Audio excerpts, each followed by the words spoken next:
월말 김어준의 김어준입니다. 오늘은 술 이야기.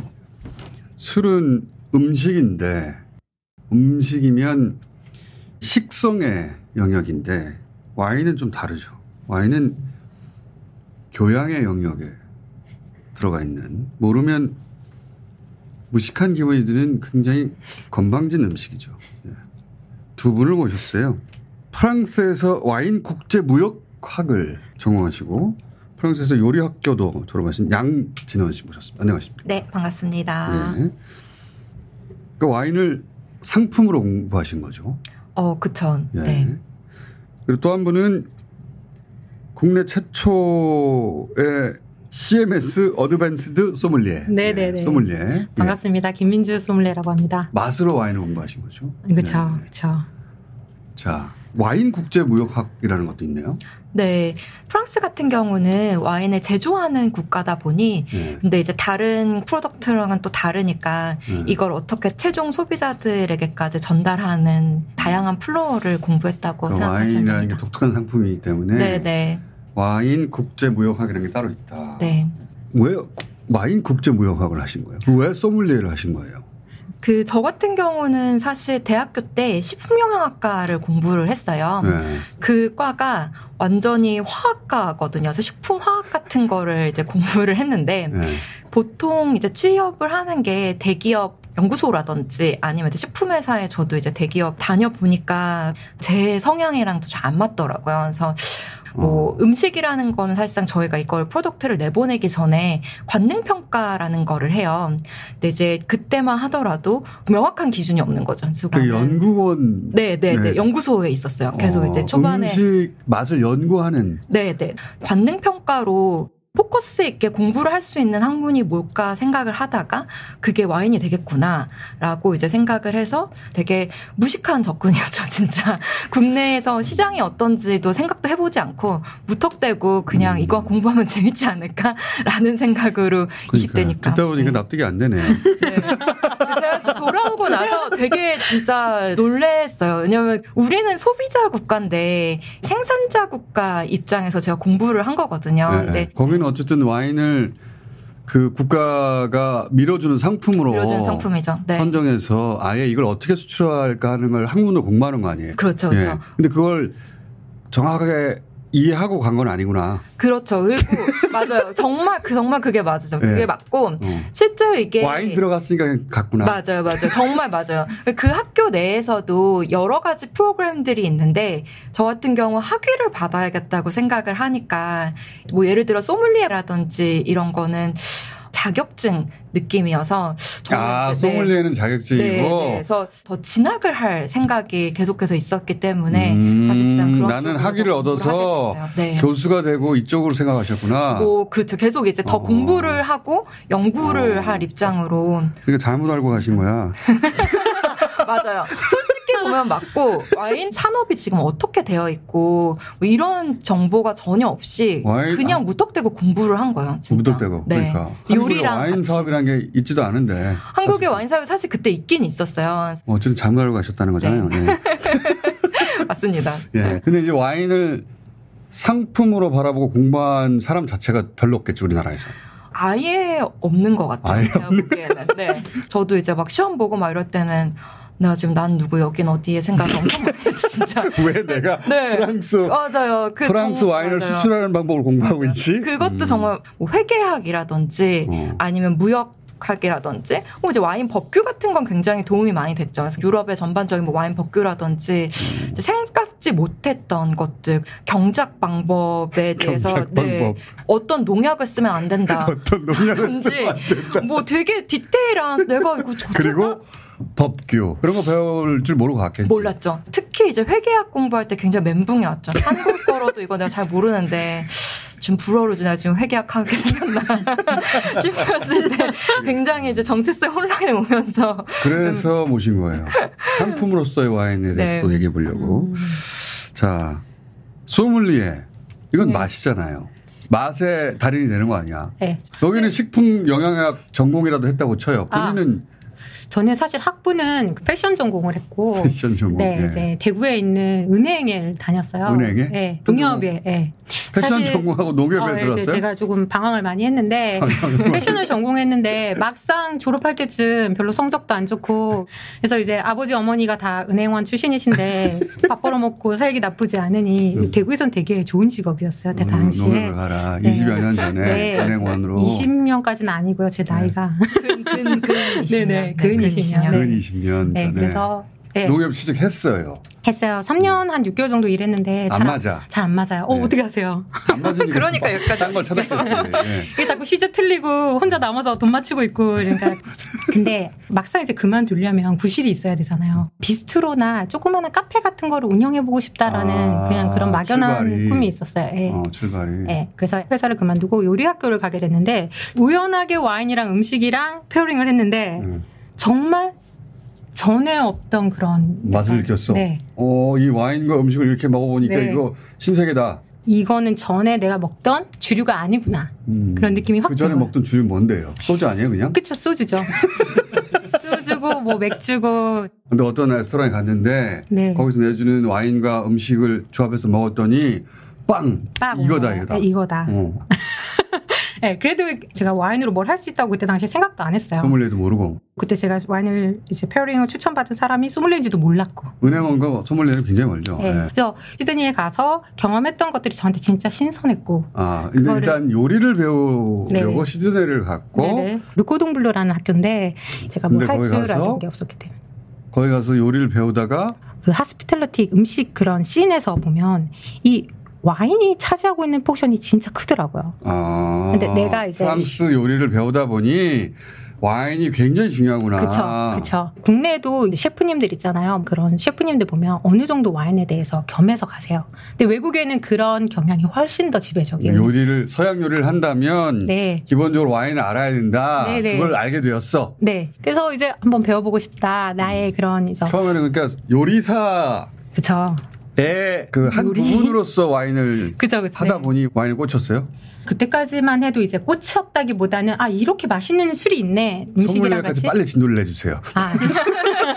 너무 그쵸, 오래 그쵸. 걸려. 네. 네. 자격증을 이제 미국으로 잠깐 들어가서 6개월짜리의 코스를 이제 그 CMS라는 제 자격증인데 그게 4단계인데 1, 2를 패스하고 나니까 그러니까 이걸로 뭔가를 해보고 싶은 생각이 드는 이 거죠. CMS라는 게 그 소믈리에 네네네. 자격증인데 그렇죠. 4단계가 있어요. 맞아요. 근데 나는 1, 2를 미국에서 따고 한국으로 왔는데 셰프로 9군데 이력서를 냈어요. 근데. 그리고 딱 한 군데 소믈리에로 이력서를 냈는데 거기에서 저한테 먼저 연락이 오신 거예요. 그래가지고 소믈리에가 된 거죠. 네, 제가 그래서 갑자기 졸지에 네, 졸지에. 요리사를 하려고 했는데 네네네. 근데 사이드로 따놓던 네네. 소믈리에 자격증으로 취직이 됐어. 네네.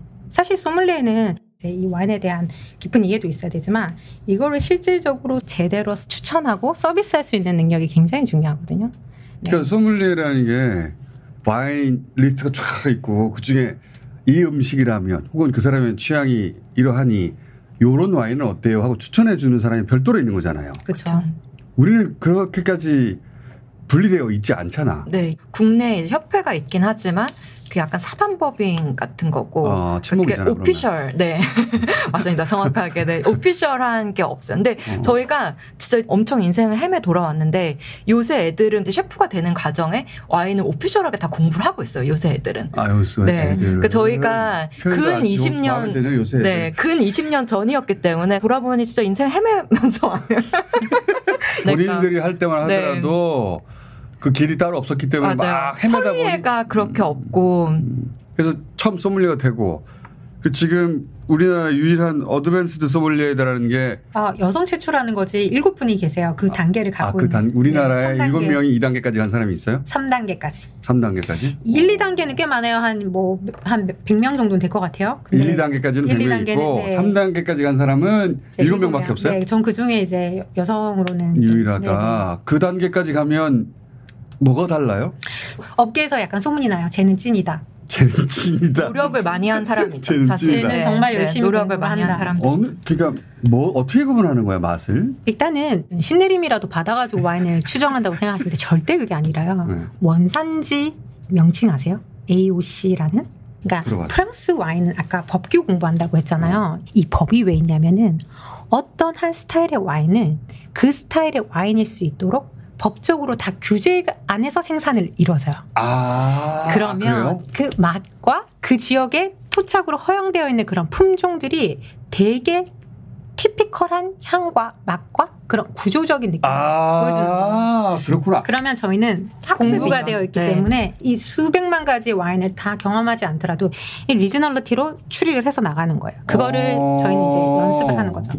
예를 들어서 프랑스의 보르도 하면 무슨 품종이 있고 네. 거기에 규칙이 있고 거기서 만드는 방식이 따로 있기 때문에 별게 다 있어요. 뭐 수율부터 나무까지는 어떻게 매달라서 수약을 해야 되고 짠 포도를 어느 정도까지 네. 수출을 해서 짜내야 되는지도 다 법적으로 규격이 되어 있어요. 네.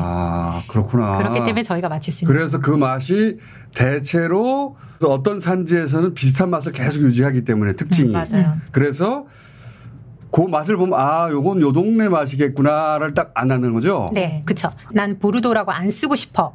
규칙 깨고 아무 품종이나 내가 좋아하는 거 식재해 볼 테야라고 해서 만들어도 돼요. 왜냐하면 본인 땅에 본인이 만드는데 누가 뭘 하겠어요. 네. 그렇지만 그 레이블은 달 수가 없어요. 그러니까 지리적으로 보호받지 못하고 그게 안 되는 보르도 거죠. 산이라고 할 수가 없어지는 그쵸. 거구나. 근데 이게 와인이라고 해서 강의를 해보면 어려워하시지만 실제로 우리나라도 쌀 하면 뭐 어디 그렇지. 2,000쌀 나오잖아요. 이거 똑같은 거예요.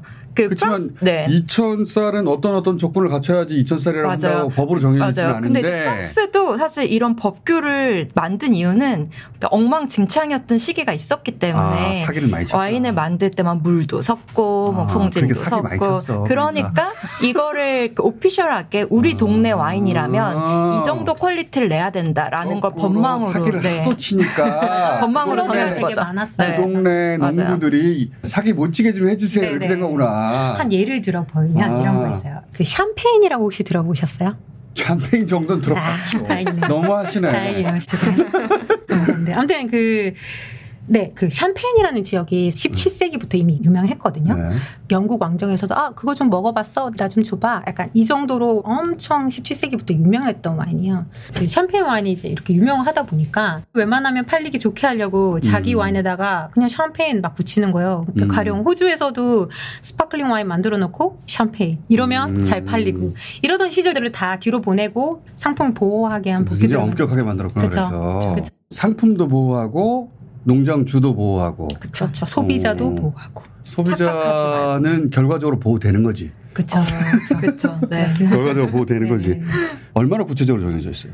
호주라든가 미국, 뭐 칠레 이런 데도 법규가 잘 발달돼 있지만 그 어떤 것도 사실 프랑스의 그것과는 비교가 안 되는 거예요. 프랑스가 원조다. 네, 근데 그렇죠. 그래서 1936년에 처음 이제 AOC라는 그 생산지 명칭 보호법이 이제 생기면서 어떤 지역에 명칭을 붙이려면 포도 품종부터 시작해서 어떻게 만들어야 되고 이런 어떻게 만들어야 된다는 건 굉장히 많은 얘기가 들어와요. 예를 들어 뭐 와인의 바디감이나 이런 맛을 증진시키기 위해서 챕탈리제이션이라고 해서 살짝의 슈거 그리고 와인은 술이다 보니까 산미를 조금 더 강조하려고 가산제 이런 것들을 다 굉장히 세부적으로 디테일하게 어디까지는 가능하고 어떻게 해서는 안 되고 포도를 요만큼 수확했을 적에는 요만큼까지만 주스를 짜내서 와인을 만들어야 되고 그래요? 네. 그리고 파이널 와인이 미니멈 알코올이 예를 들어 보르도 슈페리오레 AOC가 12도다. 그럼 11.5로 만들면 얘는 탈락. 얘는 보르도 슈페리오레가 절대 될 수가 없어요. 네. 근데 예전에 물을 타고 이래가지고 그러니까 사기꾼 하도 많으니까 사실 이제 요 정도 알코올 도수가 나와야지만 이것은 보르도 와인이다 혹은 이것은 불고뉴 와인이다 이야기를 할 수 있고 보당을 하는 이유도 포도 당을 가지고 알코올 발효를 통해서 알코올을 만들어내는 거잖아요. 근데 이제 기후가 너무 좋지 않을 때는 원하는 당도가 나오지 않으니까 그때는 보당을 해줘서 뭐 12도 정도의 알코올 도수를 만들 수 있게 약간 이제 유도리를 만들어준 거죠. 유도리. 네. 그 법이 유도리. 네. 아주 중요한. 그렇지만 미니멈은 꼭 맞춰. 네, 미니멈 맞춰줘야 되니까. 안 그러면 법에서 벗어나니까. 그러면 예를 들어 이제 입안에서 약간 꽉 차는 이런 부피감을 선사해요. 우리가 물을 먹었을 때랑. 뭐야 그게? 한번 좀 거짓말하지 마. 제가 설득시켜드릴게요. 자 그러면 아까 이제 바디감이라고 표현한 것도 있고 이제 와인에 대해서 맛을 얘기할 때 뭐가 있잖아요. 바디감이 그렇죠. 용어들이. 예. 산미, 타닌. 뭐 거기로 들어가 봐요. 이제 그러면. 네. 예. 그러니까요. 뭐가 있어요? 요소가. 일단은 제일 중요한 게 키 컴포넌트가 산미예요. 산미? 입안에 약간 레몬 주스 한번 머금었다고 생각해 보실래요? 네. 산미는 신맛을 말하는 신맛이죠. 거예요? 네. 신맛. 와인을 딱 들이키시고 나면 여기 턱끝에서 약간 침샘이 쫙 자극이 돼요. 마치 오렌지 주스나 레몬 주스를 먹었을 때처럼. 그렇겠지. 그게 되게 중요한 게 전통주도 드셔보셨을 거고 위스키도 드셔보셨을 거고 소주도 드셔보셨잖아요. 근데 걔네들이 가지고 있는 산미는 비교가 안 돼요. 즉 와인은 그 산이 굉장히 높은 알코올릭 신맛이 있겠죠. 당연히. 네네. 예. 그다음에 이제 태닌이라고 뭐냐면 네. 떫은 맛 아니야? 맞아요. 태닌. 네, 예를 들어 뭐 차 같은 거 드실 때도 느껴지시죠? 네, 뒤에 약간 떨뜨름한 맛. 네, 예. 그게 와인에서는 굉장히 중요한 컴포넌트예요. 특히 레드 와인에 있어서는. 떫은 맛이? 네, 떫으면 안 좋은 거 아니야? 아니죠. 저희 손님들 중에서 자 뻑뻑한 거 하나 추천해 주세요라고 하시는 분도 계세요. 뻑뻑한 게. 네, 그게 이제 태닌을 지칭하시는 건데. 산미, 그다음에 네. 태닌, 그다음에 이제 알코올. 알코올은 이제 말 그대로 바디감과 비례를 하는 건데 알코올 농도를 말하는 건데 그게 바디감이에요? 알코올은 입안에서 무게로 작용을 해요. 가령 알코올이? 물을 드셨을 때랑 네. 요구르트를 드셨을 적에서 입안에서 어떤 게 더 헤비하게 느껴지세요? 몰라요. 요구르트가 더 끈적끈적하지. 네, 그거예요. 글리세린이라고 해서 미끄덩미끄덩한 유질감이 있죠. 네. 그 바디감은 사실 무게감으로 생각하시면 되는 게. 어떻게 무게감 네, 거짓말? 근데 맞아요. 그러니까 저희가 생수를 입안에 머금었을 때, 예. 그리고 스킴드 밀크를 입안에 머금었을 때랑 풀팻 밀크를 입안에 머금었을 때 입안에 느껴지는 무게감이 사실 다르거든요. 그건 점도 아니에요. 점도. 네? 점도도 연관이 되어 있죠. 네, 점도도 연관이 되어 바디감, 있어요. 알코올 다 똑같이 비례해서 상승하고 하강하고 그래요. 알코올을 좀 넣었다고 점도가 올라간다고요? 그럼요. 비스코시티라고 하는데 와인 표면을 따라서 액체가 흘러내리는 속도가 있어요. 이게 천천히 내려갈수록 점도가 많은, 즉 알코올이 많은 알코올이 많이 풀바디의 들어가면 와인이고 알코올이 많이 들어가면 점도가 높아져가지고 네. 그 와인 잔에 붉은 기가 천천히 내려간다고? 그렇죠. 그게 근데 입안에서 느껴진다고요? 그럼요. 거짓말하고 있어. 붉은기라기보다는 그 이제 알코올이 내려 잔을 타고 흘러내리는 모양이 보여요. 훈련된 친구들 같은 경우 입안에 넣기 전에도 색깔과 그 흘러내리는 모양만 봐도 얘가 이제 어느 지역이겠구나 추측을 할 수가 있는 거죠. 일단 시작부터. 네. 그거를 바디감이라고 하는 거예요? 네, 바디감. 여기서는 바디라는 영어하고 감이라는 한국말이 붙은 거예요? 맞아요. 맞아요. 예리하신데요? 예리하시네요. 진짜. 바디감. 바디. 네, 그 바디가 소위 이제 알코올의 농도와 점도 그걸 뜻하는 거예요? 네네네. 그러면 알코올 농도가 올라갈수록 바디가 뭐라고 표현해요? 풀바디. 풀바디? 네. 그러니까 사람으로 온몸이잖아. 치면 그렇죠. 사람으로 치면 되게 글래머러스한 사람이에요. 근데 독일의 모젤 같은 되게 크리스피하고 막 상큼하고 되게 가벼운 와인들이 있어요. 그런 아이들은 라이트 바디라고 얘기를 합니다. 풀 바디의 느낌은 글래머라는 느낌이에요? 네. 레드 와인의 알코올 15도의 나파밸리 캘리포니아 와인이라면 반대로 되게 스키니한 바디감의 와인이라고. 왜 바디가 풀이라고 하고 스키니라고 표현됐지? 저희는 이제 어렸을 때부터 용어를 먼저 습득을 했으니까 궁금증을 가진 적이 없는데 그게 정말 사람의 풍채와도 일맥상통하는 면이 있으니까 전 세계적이에요? 해요. 전 세계적으로 이 표현을 씁니다. 네. 전 세계적으로? 네. 다 풀바디다, 풀바디하다. 스키니하다 네. 이렇게 해요? 그 라이트 바디다. 스키니보다는 네, 라이트 바디. 풀바디, 라이트 바디? 네, 미디엄 바디 뭐 이런 식으로. 미디엄 바디? 네. 레슬링이야? 그런 느낌이네. 맞아요. 틀리지 않아요. 프랑스에서 탄생한 표현이에요? 가장 큰 소비 시장은 어딜까요? 질문. 한번 생각해 보세요. 보지 뭐. 맞아요. 근데 어느 나라든 상관없이 풀바디, 미들바디, 라이트바디라고 한다고. 네. 이제는 바디감을 얘기할 때. 바디감 우리나라만 있는 말이잖아. 네. 죄송해요. 바디감. 바디야. 예민하시네. 옛날부터 바디감 그래가지고 이거 어디서 난 말이야. 이거 바디감은. 예리하신 것 같아요. 우리가 만들어낸 말이구나. 바디감은. 그냥 바디라는 거 아니야? 바디. 네. 풀바디. 와인이 글래머한데. 근데 되게 맞는 표현이에요. 의사소통을 할 수 있게 서로의 이제 기준치가 되는 그런 용어들을 정립을 해놓은 이게 거죠. 뚱뚱하다는 느낌이에요? 네, 그렇게 표현하셔도 돼요. 그래요? 팻하다는 용어는 따로 네, 있잖아요. 패티하다라고. 팻도 써요? 네, 네. 따로 있어요. 패티하다는. 그건 어떻게 달라요?